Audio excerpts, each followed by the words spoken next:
O coração de Tomás batia como um tambor de guerra enquanto ele descia as escadarias íngremes do Chiado, os bolsos vazios exceto por uma moeda de 5 euros amassada, o suficiente para um café amargo ou um bilhete de elétrico que nunca pegaria. Ele havia sido convocado para um encontro misterioso com o homem que o contratara como criado particular, um bilionário cujo nome ecoava nos jornais como sinônimo de poder e segredos, mas Tomás, com sua orientação sexual sussurrada nas sombras de uma Lisboa intolerante, temia que aquilo fosse o fim, uma armadilha para expor sua vida dupla, ou pior, uma humilhação pública que destruiria o pouco que restava de sua dignidade. Mal sabia ele que, naquela mansão à beira do Tejo, o destino seria fios de amor improvável, rasgando véus de preconceito com a força de uma tempestade atlântica. Tomás ajustou o colarinho poído de sua camisa branca, o uniforme improvisado que usava para limpar as casas dos ricos no bairro Alto, onde os turistas riam alheios às dores dos locais. Aos 24 anos, ele carregava o peso de uma família conservadora em Alfama, onde ser gay era sinônimo de vergonha familiar, um segredo guardado como uma ferida aberta. Seus pais, fiéis devotos da Igreja da Sé, haviam deserdado emocionalmente após flagrarem um beijo roubado com um rapaz no Rossio, anos atrás. Desde então, Tomás sobrevivia com bicos de limpeza, sonhando com uma fuga para o Porto ou até para o Brasil, onde talvez o ar fosse mais respirável para alguém como ele. Aquele emprego, anunciado em um site obscuro de serviços domésticos, surgira como um milagre, salário generoso, moradia inclusa na mansão de Dom Afonso de Sousa, o magnata das indústrias navais que controlava metade do comércio marítimo português. Preciso de descrição absoluta, dizia o anúncio, e Tomás, faminto por estabilidade, ignorara o alerta em sua intuição. As ruas de Lisboa pulsavam com o burburinho da tarde de verão, o cheiro de pastéis de nata misturando-se ao sal do rio, mas para Tomás, tudo era um borrão de ansiedade. Ele parou em frente ao Café Nicola, hesitando em gastar seus últimos 5 euros em um expresso para acalmar os nervos, mas decidiu poupá-los, e se precisasse de um táxi de volta. O convite viera por e-mail, sucinto: apresente-se às 18 horas na Vila Tejo. Venha sozinho. Sem mais detalhes, sem endereço completo, apenas uma senha para o portão, ondas eternas. Tomás havia pesquisado o nome de Afonso de Sousa na internet pública da Biblioteca Municipal, um homem de 35 anos, viúvo precoce após um acidente de iate que ceifara sua esposa anos antes, conhecido por festas extravagantes e filantropia seletiva, mas rumores sussurravam sobre sua vida privada, isolada como uma fortaleza. Seria ele um predador, usando o poder para caçar vulneráveis? Ou apenas um excêntrico solitário? Tomás engoliu em seco, forçando os pés a avançarem rumo ao cais. Ao chegar à Vila Tejo, uma propriedade imponente nos arredores de Belém, com jardins que desciam até o Tejo como um tapete verde esmeralda, Tomás sentiu o ar rarear. O portão de ferro forjado, adornado com motivos náuticos, rangeu ao escanear sua senha, e um mordomo idoso, de olhos penetrantes, o recebeu com um aceno seco. O Sr. Sousa o espera na biblioteca. Siga-me. O interior era um labirinto de opulência, tetos abobadados com afrescos renascentistas, tapeçarias de arraiolos tecidas à mão, e o aroma sutil de jasmim misturado a livros antigos. Tomás, com suas mãos calejadas de esfregar pisos, sentia-se uma intrusa em um mundo que não lhe pertencia. O mordomo deixou à porta da biblioteca, uma sala vasta com janelas panorâmicas para o rio, onde o sol poente tingia as estantes de carvalho com tons de âmbar. Afonso de Sousa ergueu os olhos de um volume de Camões quando Tomás entrou, seu olhar cinzento como o Atlântico em tormenta, mas suavizado por um sorriso que desarmava defesas. Alto, de ombros largos sob um blazer de linha impecável, ele exalava uma confiança herdada de gerações de navegadores. Tomás, pontual como o relógio da Torre de Belém. Sente-se. A voz era grave, com o sotaque arrastado do sul, mas havia uma vulnerabilidade ali, um tremor quase imperceptível. Tomás obedeceu, as palmas suando contra as coxas. Eu vim como solicitado. Não tenho muito, senhor. Apenas estes 5 euros no bolso, caso precise de sinal. Ele estendeu a moeda, um gesto patético de honestidade, esperando ridículo ou demissão imediata. Afonso pegou a moeda devagar, virando-a entre os dedos como se fosse uma relíquia. Seus olhos fixaram-nos de Tomás, e por um instante, o ar crepitou com algo não dito, uma faísca de reconhecimento mútuo, de almas marcadas pelo isolamento. 5 euros, murmurou Afonso, o suficiente para comprar um sonho em Lisboa, ou perdê-lo para sempre. Guardo-os, Tomás. Eles me dizem mais sobre você do que qualquer currículo. Ele se levantou, caminhando até a janela, de costas para o jovem. Eu não contratei um criado. Contratei um confidente. Minha vida é um palco de máscaras, e você? Você parece alguém que sabe o que é esconder a verdade. Tomás piscou, confuso, o coração acelerando. Seria aquilo uma confissão velada? Afonso virou-se, o rosto iluminado pelo crepúsculo. Eu sou gay, Tomás. Como você. E este encontro não é uma entrevista. É o começo de algo que pode nos salvar, ou nos destruir. A revelação caiu como uma âncora no mar calmo, e Tomás sentiu o chão tremer sob seus pés. Ele havia passado anos navegando oceanos de negação, em uma Lisboa onde a parada do orgulho era um espetáculo para turistas, mas o preconceito diário era uma corrente invisível. Amigos de infância o haviam abandonado após sussurros em tabernas, um ex-namorado, um artista de rua no cais do Sodré, o traíra por medo de escândalo familiar. E agora, este homem, cuja fortuna poderia comprar a cidade, admitia o mesmo fardo. Como sabe sobre mim? Gaguejou Tomás, a voz rouca. Afonso sorriu tristemente, devolvendo a moeda. Pesquisei. Não por malícia, mas por necessidade. Vi fotos suas em perfis antigos, um beijo no rocio. Não tema, é nosso segredo. Eu vivo o mesmo inferno, acionistas que me pressionam por um herdeiro, família que finge ignorar os boatos, uma sociedade que aplaude minha generosidade mas me crucificaria se soubesse. Naquela noite, enquanto Tejo lambia as muralhas da mansão, Afonso contou sua história, o casamento arranjado para calar línguas, a morte da esposa em um naufrágio que ele secretamente aliviara com alívio culpado, os amores fugidios com homens discretos em hotéis de luxo no Algarve. Tomás, pela primeira vez, sentiu-se visto, não como um criado ou um marginal, mas como um igual. Eles conversaram até a lua alta, sobre poemas de pessoa que falavam de múltiplas almas, sobre o peso de ser o outro em uma nação de fados melancólicos. Mas o idílio foi interrompido por um telefonema urgente, um escândalo iminente, fotos vazadas de Afonso em uma festa privada no Estoril, sugerindo um caso com um jovem modelo. Eles virão por mim amanhã, disse Afonso, o rosto pálido. E se descobrirem sobre você? Fuja enquanto pode. Tomás recusou, os olhos flamejando. Não. Eu fico. Pela primeira vez, tenho algo pelo que lutar. A manhã seguinte irrompeu com o clangor de repórteres no portão da Vila Tejo, flashes como trovões distantes, e Tomás, ainda grogue de uma noite sem sono no quarto de hóspede suntuoso, foi acordado pelo mordomo. O Sr. Sousa precisa de você na sala de jantar. Agora. O ar estava carregado de tensão, o cheiro de café forte misturando-se ao sal marinho que entrava pelas janelas abertas. Afonso, de pé junto à mesa de mogno, folheava jornais com manchetes sensacionalistas, bilionário em escândalo gay. Fotos vazam do Estoril. Suas mãos tremiam ligeiramente, mas ele ergueu o queixo ao ver Tomás. Bom dia. Café. Ou prefere chá de camomila para os nervos? O tom era leve, uma armadura frágil contra o caos. Tomás sentou-se, o estômago revirando. O que faremos? Eu posso ir embora, fingir que nada aconteceu. Afonso balançou a cabeça, servindo uma xícara com mãos firmes. Não. Isso só confirmaria os boatos. Vamos enfrentá-los juntos. Você será meu assistente pessoal, aos olhos do mundo. Discrição é nossa arma. Mas por trás das palavras, Tomás via o pavor, Afonso, o titã dos negócios, vulnerável como um garoto de Alfama. Eles traçaram um plano apressado, uma coletiva de imprensa na sede da empresa em Alcântara, onde Afonso negaria os rumores como montagem maliciosa, e Tomás ficaria ao fundo, um rosto anónimo na multidão de assessores. Mas e se perguntarem sobre mim, insistiu Tomás. Afonso tocou seu braço brevemente, um gesto elétrico. Diga a verdade parcial, você é novo aqui, leal. O resto guardamos para nós. Enquanto se preparavam, um carro blindado os levou pelas ruas sinuosas de Lisboa, passando pelo mosteiro dos Jerónimos, onde monges em hábito negro oravam por pecadores como eles. Tomás, no banco de trás ao lado de Afonso, sentiu o calor do corpo do outro homem, um lembrete perigoso da conexão da noite anterior. Por que eu? Perguntou baixinho. Afonso virou-se, os olhos cinzentos intensos. Porque em você vejo o que eu perdi, coragem pura. Eu me escondi por tanto tempo que esqueci como é viver. O carro parou em um engarrafamento no terreiro do Paço, e por um segundo, suas mãos se entrelaçaram no assento, um pacto silencioso. Mas o momento foi rompido por uma ligação, o mordomo, avisando de um intruso na mansão, alguém revirando gavetas na biblioteca.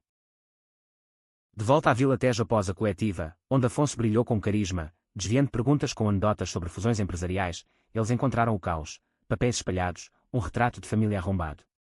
Foi atrás de provas, murmurou Afonso, ajoelhando-se para recolher fotos antigas. Entre elas, uma de sua juventude em uma praia do Algarve, abraçando um rapaz de olhos castanhos como os de Tomás, seu primeiro amor, perdido para a AIDS nos anos 90.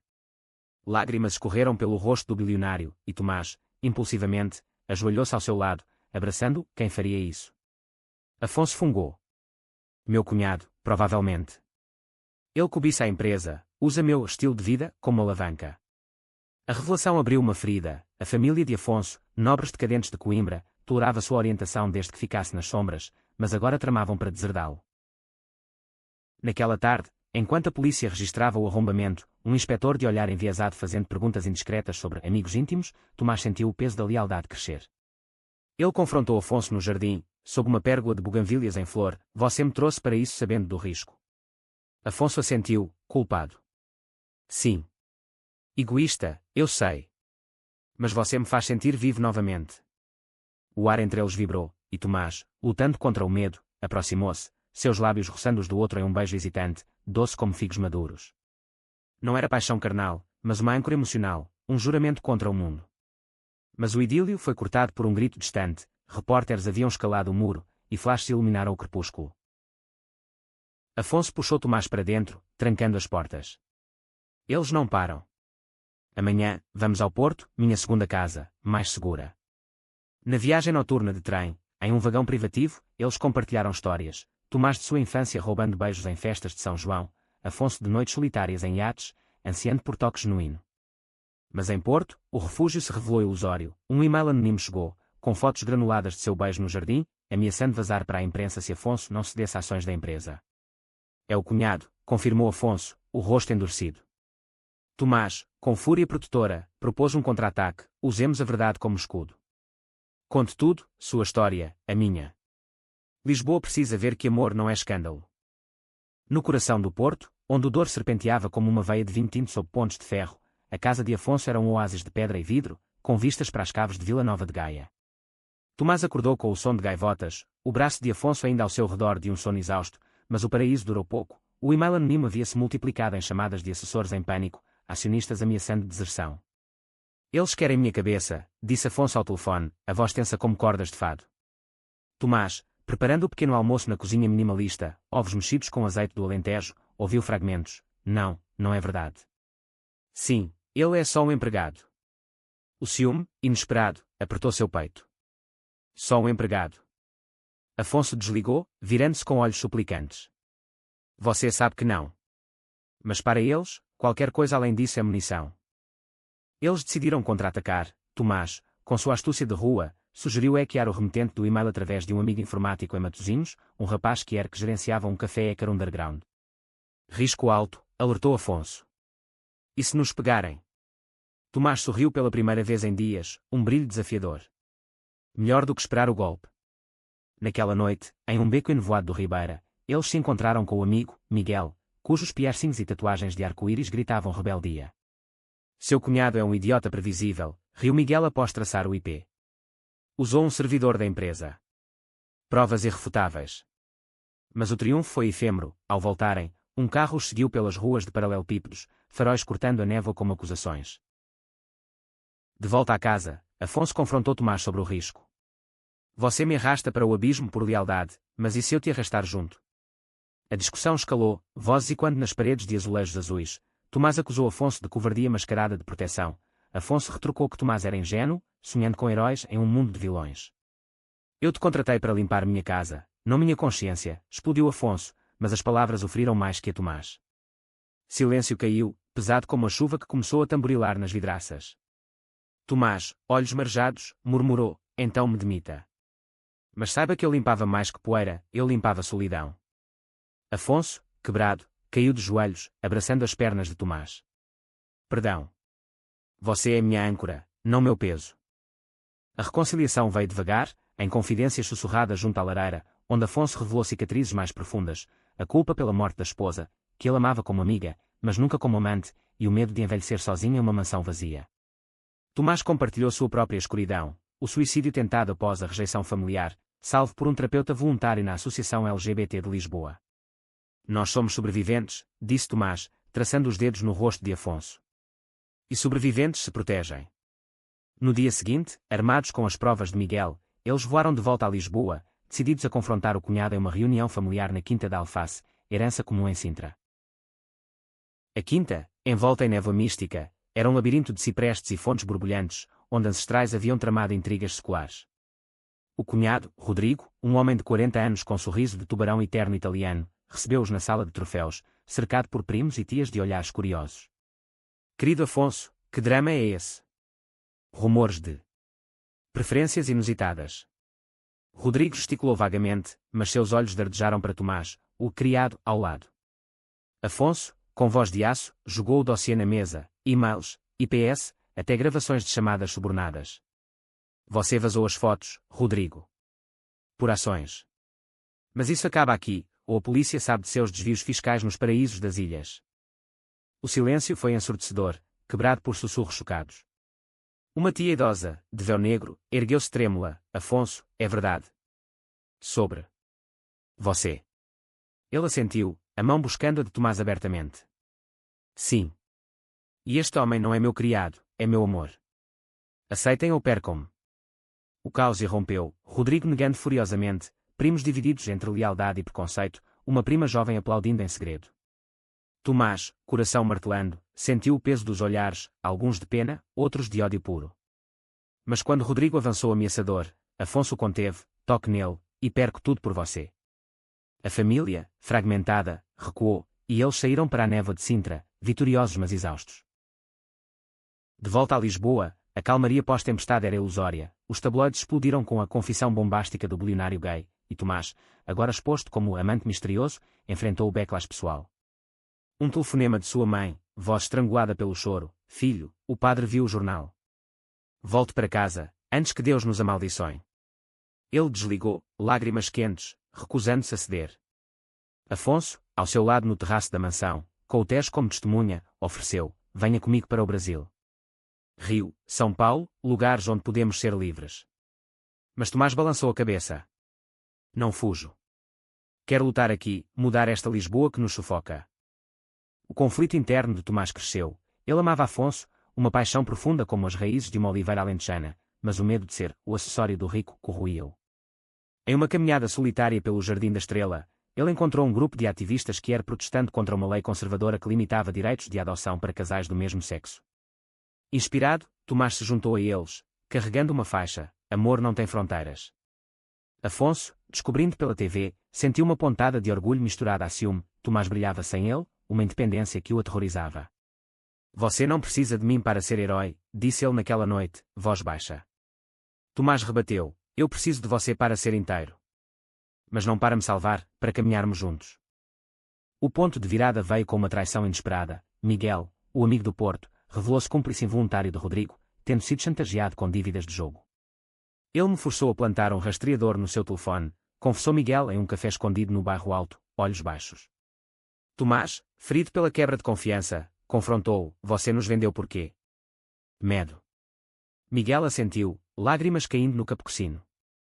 Ser que era que ia sobreviver, não viver. Mas eu errei. Afonso, ao saber, quis processá-lo, mas Tomás interveio, perdão é nossa força. Ajudo a se reerguer. Esse ato de misericórdia fortaleceu seu laço, mas plantou sementes de dúvida em Afonso, você é bom demais para este mundo cruel. Enquanto isso, a mídia os perseguia como lobos. Um repórter do Correio da Manhã invadiu a mansão disfarçado de entregador, capturando Tomás em um momento vulnerável, chorando ao telefone com a família. A foto, o choro do amante, viralizou, pintando-o como vítima patética. Tomás, humilhado, isolou-se no quarto, questionando tudo. Afonso bateu à porta, suplicante. Deixe-me entrar. Não como salvador, mas como parceiro. Dentro, sob a luz fraca de um abajur, eles desabafaram. Afonso admitiu seu medo de abandono, e quando a perda da esposa, Tomás, sua insegurança de origens humildes. Somos opostos que se completam, sussurrou Afonso, beijando sua testa. Como o Tejo e o mar, conflituosos, mas inseparáveis.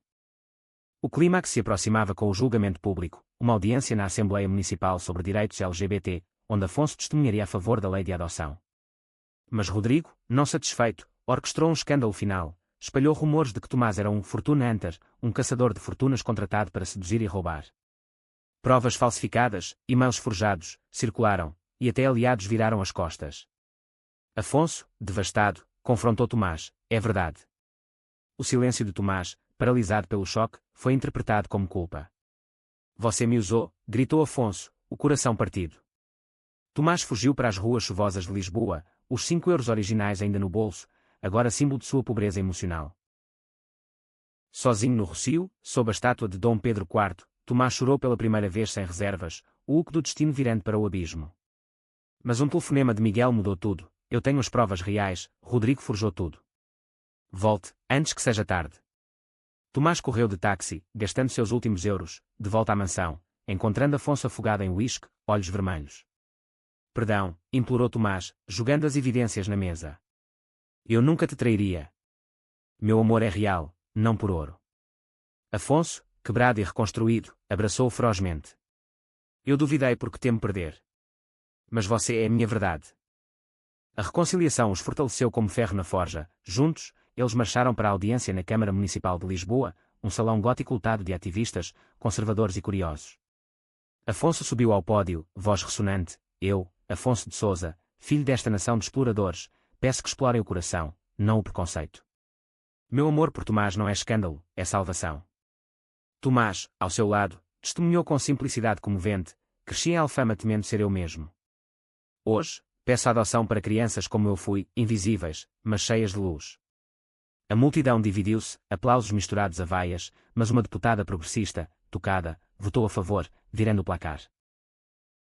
Rodrigo, encurralado, tentou um último golpe, processou Afonso por difamação, alegando danos à honra familiar. O tribunal em Lisboa, com suas colunas dóricas e quantos séculos de justiça, tornou-se palco de um drama shakespeariano. Advogados de ternos caros desfiavam argumentos, o réu é vítima de chantagem homofóbica, defendia-o de Afonso, meu cliente protege o legado familiar de um devasso, rebateu-o de Rodrigo. Tomás, chamado como testemunha, enfrentou o juiz com olhos firmes, eu vim com 5 euros no bolso, não por ganância, mas por sobrevivência. O que ganhei foi amor, não fortuna. O júri, tocado pela sinceridade e pelas provas irrefutáveis de Miguel, absolveu Afonso, condenando Rodrigo a indenizações e serviço comunitário em abrigos LGBT. A vitória pública trouxe aliados inesperados. A prima jovem de Afonso, Inês, revelou-se que era casada em segredo, unindo-se à causa, até a mãe de Tomás, após uma carta angustiada do filho, viajou de Alfama para um jantar tenso na mansão. Eu errei, meu menino, disse ela, mãos trêmulas sobre a mesa. O padre fala de amor, não de ódio. Perdoa. Lágrimas fluíram, e Tomás a abraçou, curando feridas antigas. Afonso, observando, sentiu sua própria família se recompor, tias enviando flores, primos convidando para jantares. Mas o verdadeiro teste veio internamente. Tomás, agora com uma coluna no jornal sobre a vida que era em Portugal, questionou se sua independência eclipsaria o relacionamento. Você brilha tanto sem mim, confessou Afonso em uma viagem a Óbidos, a vila medieval envolta em muralhas. E se eu te apagar? Afonso, sob as estrelas do castelo, pegou sua mão. Você me ilumina, não apaga. Mas eu preciso brilhar também. Eles decidiram terapia conjunta, com um conselheiro em Cascais, sessões onde desenterravam medos, o de Afonso de ser o rico controlador, o de Tomás de ser o pobre dependente. Somos iguais no humor, concluiu o terapeuta, e eles saíram mais fortes, planejando um futuro, uma fundação para jovens LGBT em Portugal, financiada por Afonso mas liderada por Tomás. Mas um twist final surgiu, uma carta anônima chegou, revelando que a esposa de Afonso não morrera em acidente, fora suicídio, impulsionado por um caso extraconjugal dela que Afonso encobrira para proteger a família. Por que não me contou? Perguntou Tomás, ferido pela omissão. Afonso, voz embargada, medo de que me visses como monstro. O confronto no iate de Afonso, ancorado na Baía de Cascais, foi tempestuoso, ondas batendo como acusações, Tomás gritando, segredos nos destroem. Afonso confessou tudo, o amor platônico pela esposa, a descoberta do caso com um homem, ironia cruel, e o pacto de silêncio para evitar escândalo. Eu carregava isso sozinho para te proteger. Tomás, processando a dor, caminhou pelo convés, o vento salgado limpando sua alma. Proteger não é isolar. Compartilhe o fardo. Eles choraram juntos, selando um novo pacto, transparência absoluta. De volta a Lisboa, Afonso publicou um memoir anónimo sobre perda e redenção, inspirando milhares. Meses se passaram como as marés do Tejo, lavando cicatrizes e revelando forças ocultas. A Fundação Ondas de Esperança, batizada com a senha original, floresceu, centros em Lisboa, Porto e Faro oferecendo aconselhamento, abrigos e oficinas de arte para jovens que er. Tomás, seu diretor, viajava incansavelmente, sua foto nos jornais agora símbolo da resiliência, o garoto dos 5 euros, que conquistaram o império de corações. Afonso, equilibrando negócios com ativismo, sentia orgulho feroz, mas uma melancolia sutil crescia, o sucesso de Tomás o distanciava, noites solitárias na mansão enquanto o outro discursava em conferências. Você voa alto demais para mim, brincou ele uma vez, mas o tom era amargo. O conflito culminou durante a Parada do Orgulho em Lisboa, uma explosão de cores no Rossio, arco-íris nas bandeiras, drag queens em saltos altos, e Tomás no carro alegórico principal, ao lado de Afonso. Mas no meio do desfile, um manifestante conservador jogou uma garrafa, errando Tomás por pouco e acertando Afonso no ombro. O caos, polícia intervindo, Afonso sangrando levemente, Tomás carregando-o para a ambulância em pânico. No hospital de São José, costurando o ferimento, Afonso murmurou: "Isso é o preço da visibilidade." Valeu. Tomás, olhos flamejando, sempre. Mas não sozinho.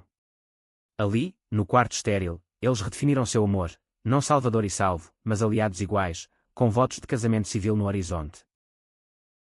A família de Tomás, redimida, organizou um jantar em Alfama, fado ao vivo, bacalhau à brás, e a mãe cantando uma saudade transformada em aceitação. "Você nos ensinou a amar de verdade", disse ela, beijando a bochecha de Afonso. Rodrigo, forçado à reabilitação, enviou uma carta de desculpas, prometendo apoio à Fundação, redenção tardia, mas genuína.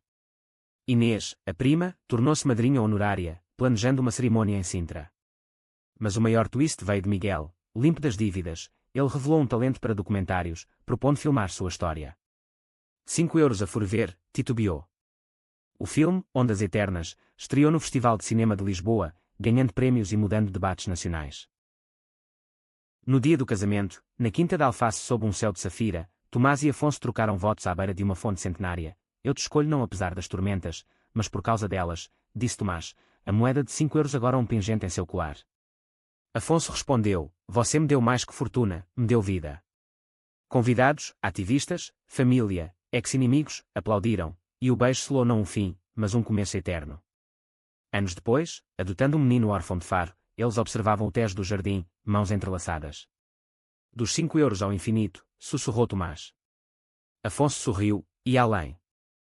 A vida seguiu com altos e baixos, desafios empresariais para Afonso, campanhas políticas para Tomás, mas o amor, forjado no fogo de preconceitos, permanecia inabalável. Em uma Lisboa mais inclusiva, eles caminhavam de mãos dadas pelo Chiado, provando que o destino, como o Atlântico, recompensa os corajosos. E assim, a história de um criado e um bilionário tornou-se lenda, um farol para gerações. Amor vence, não apesar das sombras, mas emergindo delas, radiante.